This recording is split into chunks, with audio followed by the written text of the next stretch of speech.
waaye nag kenn du ma ruux de kenn ñemewu mayuma la ko te it waxoon naa leen ko fii est-ce que xam nga ne jong naa ñaari yoon billahi wal kitaab 2 fois jong naa ko ndax bañ ko ma yab yow xamuleen ma man du ma xale ma ne leen ndax bañ ko ma yab sama rakku bàyyi ma ko defal la ca aju duma leen ko wax parce que sëñ Cheikh nee na leeral jarul yàq say bokk ma bañ ko ma ne maa la ko defal ma ñëw ci waaw bi ñu ma indi sëñ Abdou lañ ma jox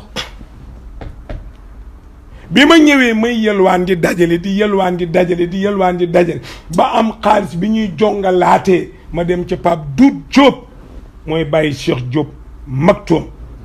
bi ngeen di dégg Tiwaawoon muy dimbalaate mooy bàyyi moo doon docteuru sëñ Babacar Si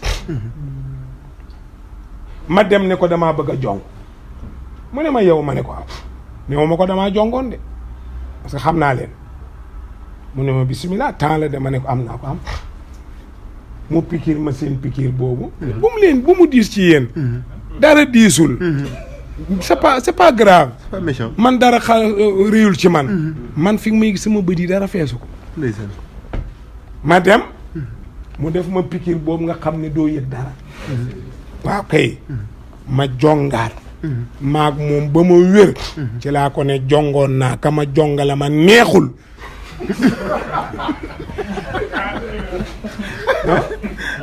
jongoon naa ka ma jongala ma neexul te damay bañ bu ëllëgee mu reetaane ma ko la ilaha illallah jongo naa ñaari yoon man Iran Ndaw man mii kon li ñuy wax yàgg na de su ma ne la ganaaru kenn ne nu ma gëm ko de sama ñaar loxo kenn tegu ci dërëm mu ngi nii set wecc leer nañ jongo naa 2 fois man bañ rek di bañ rek ba may daje ki ma bind muy suñu borom bañ rek féeteeg yàlla rek yàlla may suturaal ko defe ne lu ma am yaa ma ko jox xañ ma fa ma ne man ku ma xañ faaliwuma la bu la yàlla teralee loo soxlaati li ma wax Baye Fall dëgg la suñ ko doon yóbbu ci 1 milliard ma yor ko su ma ko mayee fàtte naa ko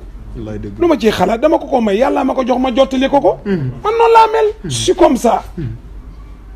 mais nag doo jaar sama kaw jàll de su ma la wéqee dootoo jaar sama kaw d'accord maanaam ñu accéléré rek di ñàkk ci mbokk yi am na ñoo xam ni batterie yeeg yooyu nga yeggale rek léegi macha Allah